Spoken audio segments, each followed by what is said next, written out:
हम महाभारत के एक ऐसे महान योद्धा के बारे में बताने जा रहे हैं जिसने महज 16 साल की उम्र में अपने पराक्रम से कौरवों की सेना के छक्के छुड़ा दिए।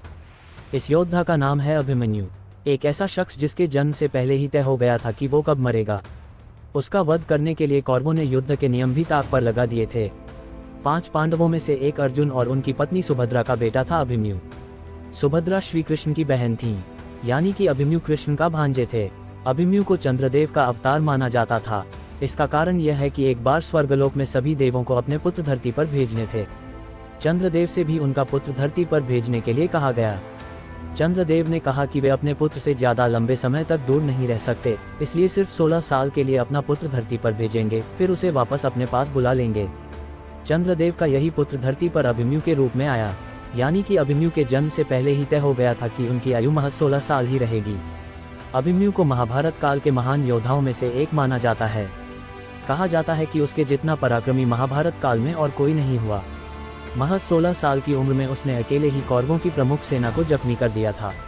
महाभारत के युद्ध में अभिमन्यु ने दुर्योधन के पुत्र लक्ष्मण, रुकमार्ग, बृहदबाला, शल्यपुत्रों, दुष्मनारा समेत कई योद्धाओं को मार गिराया। महाभारत युद्ध के 13वें दिन कौरवों ने पांडवों को फंसाने के लिए द्रोणाचार्य की मदद से चक्रव्यूह का निर्माण कराया।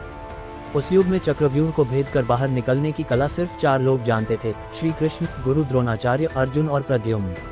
अर्जुन ने सुभद्रा को एक बार चक्रव्यूह भेदने की कला बताई थी। अभिमन्यु उस समय अपनी मां सुभद्रा की कोख में था। वह इतना बुद्धिमान था कि मां की कोख में रहते ही चक्रव्यूह में प्रवेश करने की कला सीख ली। हालांकि उस समय सुभद्रा अर्जुन की बातें सुनते सुनते ही सो गई। इसलिए अभिमन्यु को चक्रव्यूह में प्रवेश करना तो आ गया, लेकिन उससे बाहर निकलना नहीं आया। युद्ध के दौरान अभिमन्यु चक्रव्यूह के अंदर घुस गया। वह लगातार लड़ता हुआ चक्रव्यूह को भेदता चला गया। अभिमन्यु ने चक्रव्यूह के 6 चरण पार कर लिए। अब बस 7वें और आखिरी चरण को भेदना था। इसी दौरान उसने दुर्योधन के पुत्र लक्ष्मण का वध कर लिया। इससे दुर्योधन का गुस्सा 7वें आसमान पर चला गया। उसने युद्ध के सारे नियम ताक पर रखे और 7 योद्धाओं को एक साथ अभिमन्यु से युद्ध करने भेज दिया। कौरवों ने अभिमन्यु का रथ तोड़ दिया और ताबड़तोड़ वार किए। अभिमन्यु ने हार नहीं मानी। वह रथ के पहिए से खुद को बचाते हुए युद्ध करने लगा और अपनी आखिरी सांस तक लड़ा।